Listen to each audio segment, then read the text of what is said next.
Қайырлы күн баршаңызға. Каналыма қош келдіңіздер. Сіздермен бірге Гүлмира. Бүгін сіздермен бірге өте жұмсақ, үлпілдек бауырсақ пісіретін боламыз. Бізге керегі жылы су.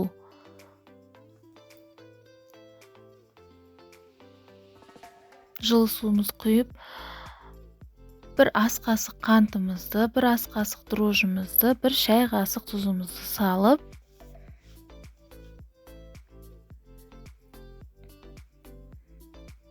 және бір ас қасық майонезімізді саламыз. Майонез салсақ, бауырсақтарымыз өте жұмсақ болып піседі.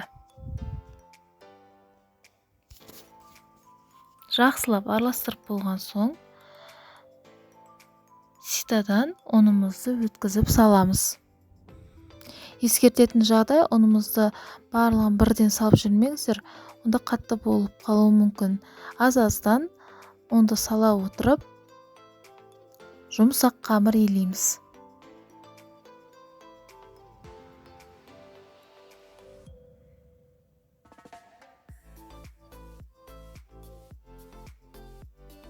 Мінекей, жұмсақ болды. 1 сағатқа жылы жерге қойып қоямыз.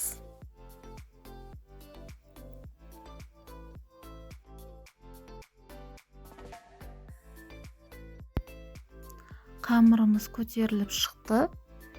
Мен тағы қайта қамырымды қайтарам, қолымды сулап 15-20 минутқа қойып қоямыз.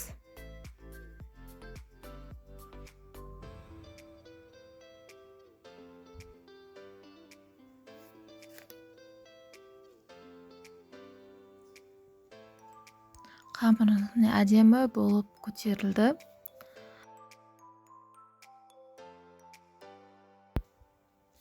Дастарханымызға қамырымыз жабыспас үшін ұнды себеміз. Қамырымызды жайып, қатты жұқа емес, қатты қалың да емес, видеодағыдай 1 сантиметр қылып жайып шығамыз. Стаканчиктермен формамызды келтіреміз.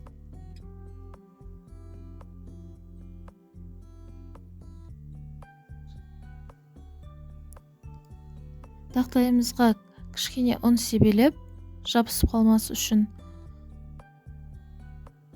бауырсақтарымызды жайғастырып шығамыз.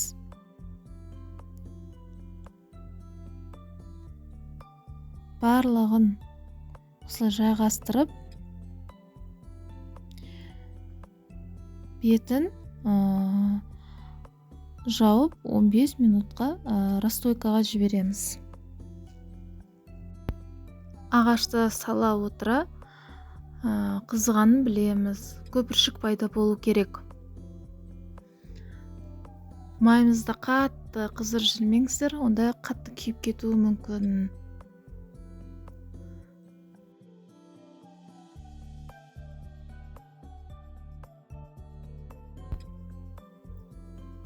Бауырсақтарымыз піскен соң, ыдысымызға жайғастырамыз.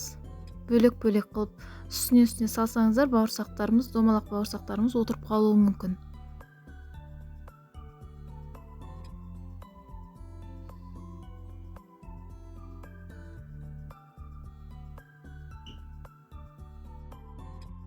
Дастарханның көркін беретін бауырсақтарымыз дайын. Егер менің видеом ұнаса, менің каналыма тіркеліп, қоңыраушаны басып қойыңыздар. Алдағы уақытта видеоларымды өткізіп алмас үшін. Ас болсын.